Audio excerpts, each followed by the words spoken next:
So, you live alone? Cue the awkward silence, the raised eyebrows, and the unspoken judgment.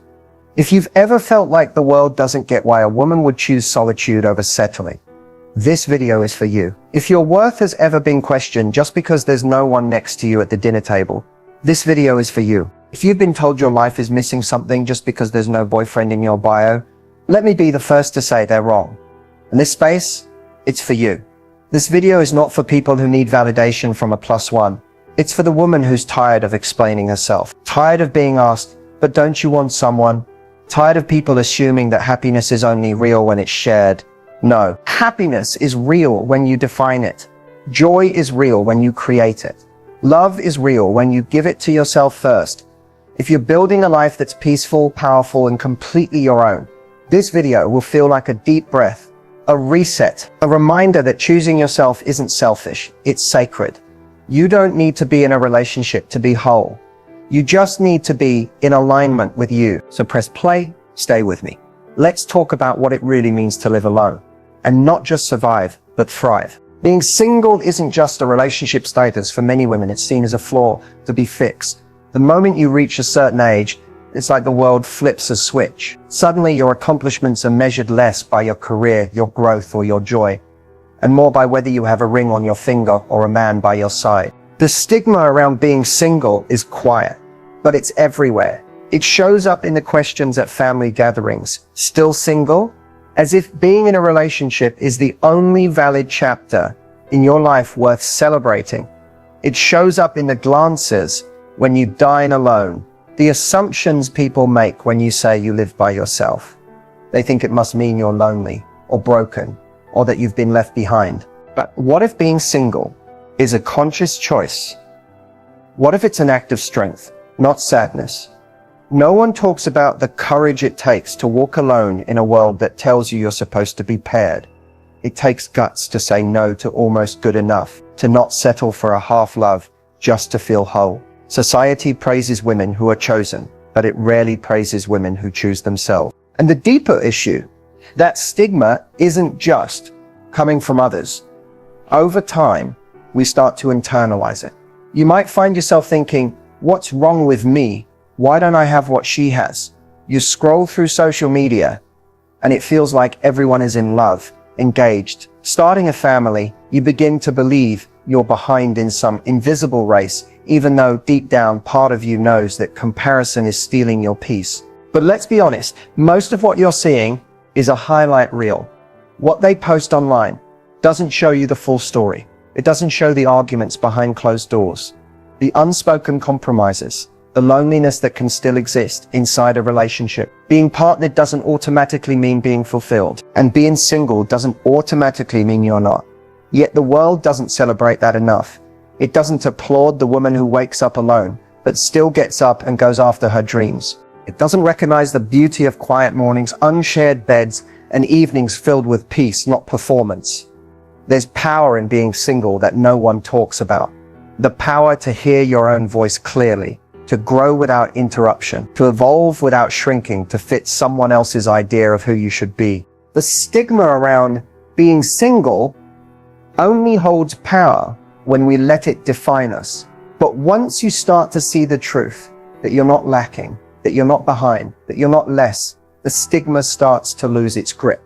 Because what you're really doing isn't waiting for someone. What you're doing is living fully, unapologetically, on your own terms. You're not missing out, you're waking up. There's no timeline to follow, no rule book that says love has to look a certain way. And maybe, just maybe, love isn't just found in someone else. Maybe it's found in moments of freedom, in clarity, in growth, in you. Being single doesn't mean you're unloved. It means you haven't compromised your standards. It means you're not afraid to be with someone truly aligned, even if that means being alone until then. And that's not something to be ashamed of. That's something to be proud of. Solitude can feel intimidating, especially at first, when the noise dies down, when no one's texting, calling, or coming home. You're left with the one person. Society rarely teaches you how to sit with yourself. And for a lot of people, that's terrifying. We've been conditioned to believe that quiet means something's wrong, that silence equals emptiness. But solitude isn't the absence of love. It's the presence of self. And when you stop running from that space and start leaning into it, something magical begins to happen. At first, it might feel uncomfortable. You might feel restless. You'll reach for distractions, the TV, your phone, a scroll through someone else's curated version of life. But if you can pause long enough to sit in that discomfort, you'll start to realize that solitude is not a void. It's a mirror. It shows you who you are when no one's watching. It reveals your thoughts, your patterns, your wounds, but also your wisdom, your intuition, your strength. You begin to hear your own voice again, not the version you perform for others, not the one that's shaped by expectations, but the raw, unfiltered one that says, "This is what I need." That voice is your compass. It doesn't scream, it whispers, and you can only hear it in the stillness. Embracing solitude isn't about isolation. It's about intention. It's about making peace with your own presence. Because once you do, you stop chasing company just to fill a space. You stop confusing attention for affection. You stop reaching for love that costs you your peace. And instead, you start choosing people, environments, and energy that actually feel aligned. Solitude teaches you boundaries. It teaches you that being alone is better than being with someone who makes you feel alone. It gives you time to heal without interference, to grow without compromise, and to finally become someone you actually enjoy being with. People often think that women who live alone must be cold, hard, or emotionally unavailable. But that couldn't be further from the truth. It takes deep emotional strength to hold your own space, to walk into your home, hear nothing but your thoughts, and still feel safe, whole, and complete. That's not weakness. That's mastery. Because here's the truth. If you can learn to love your life in solitude, you'll never settle out of fear again. You won't say yes just to avoid loneliness. You won't lower your standards just to feel chosen. You won't bend yourself out of shape just to fit into someone else's idea of happiness. You'll know how to give yourself everything you once thought had to come from someone else. You'll start to find joy in the little things. Making your own dinner and dancing while it cooks. Sleeping diagonally across the bed. Creating your own rituals, your coffee in the morning, your music at night, your space, your vibe, your rhythm. You become your own sanctuary. And when you do that, love becomes something you share, not something you seek. You're no longer looking for someone to complete you. You're whole already. Anyone who comes into your life now, it's not because you need them. It's because you want them. That's the difference. Fear fades the moment you realize solitude isn't a punishment. It's an invitation to meet yourself, to know yourself, to fall in love with the life you're creating. One moment, one breath, one beautifully quiet day at a time. The daily life of a woman who lives alone is often quieter than most people expect. But it's not empty, it's intentional. Every morning begins on her own terms. No alarms from someone else's schedule. No rushed conversations or compromises. Just her waking slowly to the light slipping through her curtains, stretching into the space she's claimed as her own. There's a certain peace in waking up alone, in knowing that the first voice she hears is her own. She moves through her space with a rhythm that's completely hers. Maybe it's music playing softly as she makes her coffee. Maybe it's silence and she prefers it that way. Her morning ritual isn't about rushing out the door for someone else. It's about grounding, centering. She waters her plants, opens a window, lets the air shift the energy in the room. These are her moments. Simple, quiet, powerful. Throughout the day, she makes choices that reflect her values, her pace, her priorities. There's no one to impress. No one to explain anything to. If she wants to work from the couch in her favorite hoodie, she does. If she wants to take a midday walk, journal, cook something just for herself, there's no guilt, no negotiation. Her time is her own. She learns to enjoy the little luxuries that often go unnoticed when life is shared. Lighting a candle because she wants the scent, not because someone's coming over. Making a dinner that's beautiful even if it's only for one. Taking up the entire bed at night and stretching across it with freedom. There's a kind of empowerment in not waiting to do special things until someone else is there to experience them. She realizes she's enough of a reason, but of course not every moment is glamorous. There are days when the silence feels heavier, when she wishes she had someone to talk to the moment something beautiful or hard happens. There are evenings when she gets home and instinctively wants to share her day, only to remember there's no one there. And in those moments, she doesn't run from the loneliness. She meets it. She breathes through it. She honors it as part of the path, not a flaw in it. She finds connection in new ways, in friendships that go deeper, because she's not pouring herself into a relationship just to feel valid, in phone calls that matter, in time with herself that brings clarity, not confusion. Her solitude becomes a sanctuary, not a sentence. There's strength in the way she handles things alone, fixing the light bulb, managing her finances, dealing with a flat tire, or carrying heavy groceries. These may seem small, but every act of self-sufficiency builds her confidence, not because she wants to do everything alone forever, but because she knows she can. She's not waiting for someone to show up and change her life. She's already living it, fully, authentically, on her terms. And the more she leans into that, the more she stops looking outside herself for permission to feel whole. Her daily life isn't about proving anything to anyone. It's about honoring herself. It's peaceful, sometimes lonely, often joyful, and always real. And maybe, just maybe, it's not a life she's surviving, it's one she's starting to fall in love with. Society has a loud voice. It starts early, whispering into your ears through fairy tales and love songs, through the movies that always end with the couple finally getting together, like that's the goal, the destination, the prize. And before you even know it, you've internalized this idea that your life begins when someone else chooses you. That love, especially romantic love, is the ultimate validation of your worth. So what happens when you don't follow that path? Suddenly that loud voice turns into a question, sometimes subtle, sometimes sharp. Why don't you have a boyfriend yet? Are you too picky? Don't you want kids? Aren't you worried about getting older? It's relentless. And it comes from every direction. Family, friends, strangers, even social media.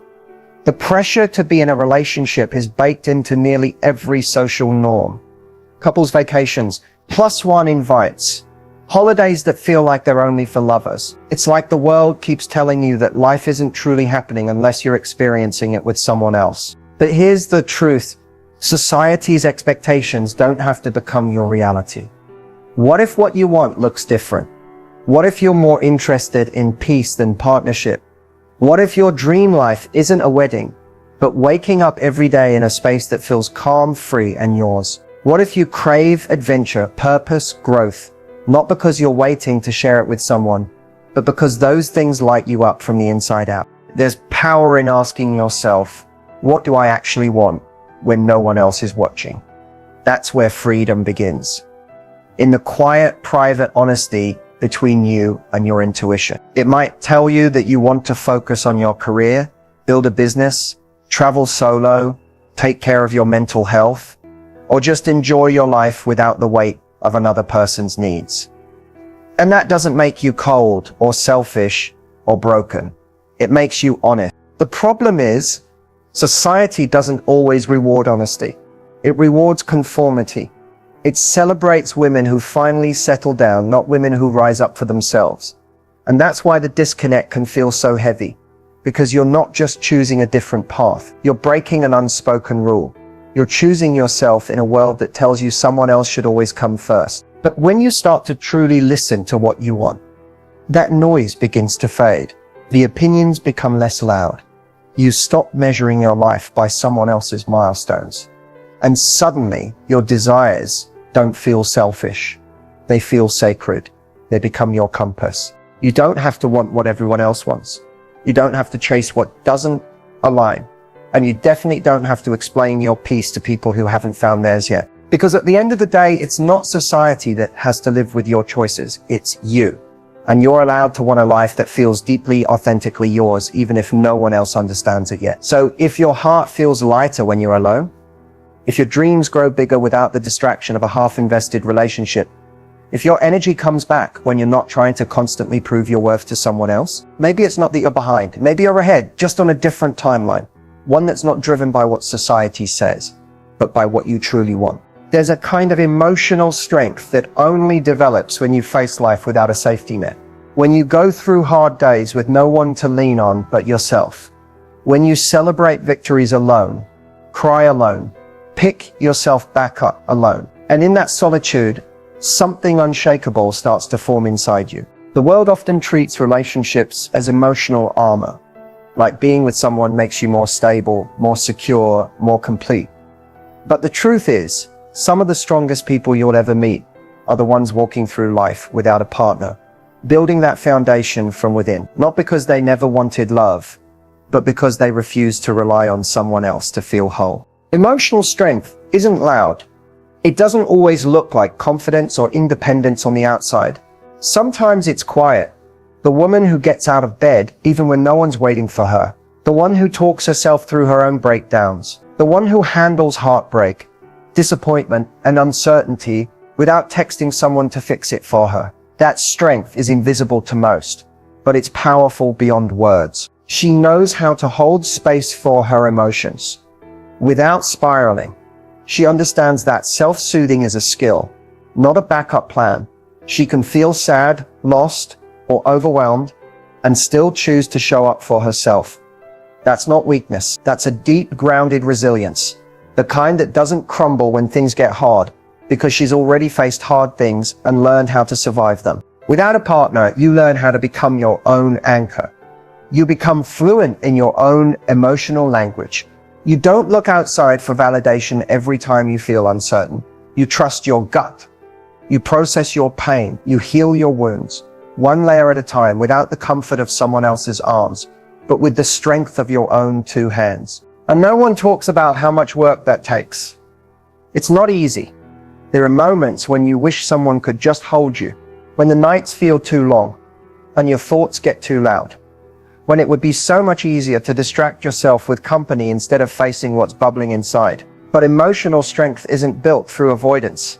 It's built through confrontation, through compassion, through choosing to sit in your truth even when it's uncomfortable. You become the kind of woman who can walk through fire and not burn down, who can cry on her kitchen floor and still rise in the morning with clarity in her chest, who knows that her softness isn't a weakness, it's a form of bravery. You learn that emotional strength doesn't mean being unbothered, it means being unbroken.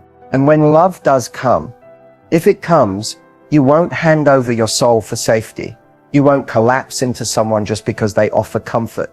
You'll stand beside them whole and rooted, because you've already learned how to hold yourself. That's the kind of strength no one can take from you. Peace doesn't always come wrapped in silence. It's not just the absence of chaos or noise. True peace is an inner stillness, the kind that exists even when life gets loud. It's when your soul stops running, when your mind isn't always chasing, fixing, or proving something. It's when you can sit with yourself and not need anything to change in order to feel okay. And that kind of peace, it doesn't come from being in a relationship. It comes from knowing who you are without one. Peace is walking into your home and feeling safe, not just because the door locks, but because you're not at war with your own mind anymore. It's creating a space that reflects your energy, lighting a candle, playing your favorite song, wearing whatever makes you feel good, because no one's there to judge, compare, or interrupt. You start realizing that the most healing thing in the world is to feel at home within yourself. Then comes freedom, the kind that isn't loud or rebellious, but soft and steady. The freedom to choose, to wake up and decide how your day feels, to follow your curiosity, to create your own routines without having to fit into someone else's. You eat when you're hungry, rest when you're tired, and dream without limits. You stop performing for approval. You stop shrinking yourself to fit expectations. You breathe without asking permission. It's the freedom to say no without guilt, to say yes without second guessing, to walk away from anything that doesn't nourish you. And most of all, it's the freedom to be exactly who you are, without apology, without explanation. And from that peace and freedom, self-love begins to grow. But here's the thing, self-love isn't a spa day. It's not filtered Instagram quotes or pretending to be happy all the time. Real self-love is deeper. It's radical honesty. It's forgiving yourself for what you didn't know back then. It's holding your heart on the hard days and choosing to believe you're still worthy, still enough, still lovable, even when no one else is saying it. It's doing the hard work to understand your own patterns, your wounds, your needs. It's not about becoming someone better. It's about finally seeing yourself clearly and saying, I love her anyway, even on the messy days, even in the moments when you feel like a storm. You stop outsourcing your worth. You stop waiting for someone else to tell you you're beautiful, intelligent, valuable, because you've already claimed it for yourself. And in that moment when you can look in the mirror and not flinch, not criticize, not rush past, that's when self-love becomes real. Peace, freedom, and self-love, they feed each other. When you protect your peace, you preserve your energy. When you choose freedom, you take your power back. When you practice self-love, you stop settling. You stop abandoning yourself just to be accepted. You no longer chase what doesn't reflect your truth. You start building a life that feels like yours, not a copy-paste version of someone else's timeline. You define success differently. You value quiet joy, deep rest, sacred solitude. You realize that being single isn't something to fix. It's a gift that allows you to find your center without distraction. And that's the moment everything shifts. Because now love is a bonus, not a rescue plan. Your happiness isn't conditional. Your value isn't negotiable. Your life isn't on pause. You're not just existing, you're blooming. There comes a point in every woman's life when she stops asking, am I good enough? And starts asking, is this good enough for me? That shift, quiet yet seismic, is where her power begins. And it all starts with setting personal standards. Personal standards aren't walls to keep people out. They're gates that only open for what aligns. They're not about being picky or hard to please. They're about knowing your worth so deeply that you'd rather wait alone in peace than settle in chaos, because you've finally learned not everyone deserves access to you. Setting standards is about saying no to relationships that drain you, conversations that belittle you, and energy that leaves you second-guessing your own magic. It's about walking away from almost, maybes, and bare minimums, not because you're cold or unkind, but because you've tasted your own growth, your own healing, and you refuse to let someone come in and unravel it. You realize that love is not enough without respect, that chemistry isn't enough without consistency, that good intentions mean nothing without follow-through. And so you set the bar, not out of ego, but out of self-respect. Because when you've spent enough nights picking up the pieces of your own heart, you no longer hand it to people who show up with scissors. And at first, setting those standards can feel isolating. People might call you too much, too guarded, too independent. But what they're really saying is, you won't let me get away with giving you less. And you won't, because you've been there. You've felt the sting of being chosen for convenience, not commitment. You've tolerated crumbs and called it love, but not anymore. Now you're the woman who checks in with herself before saying yes, who asks, does this feel good? Instead of, will they like me? You've stopped performing, pleasing, bending just to keep the peace. You've learned to sit with discomfort instead of begging to be chosen. You know the cost of abandoning yourself, and you're not willing to pay it again. And here's the truth.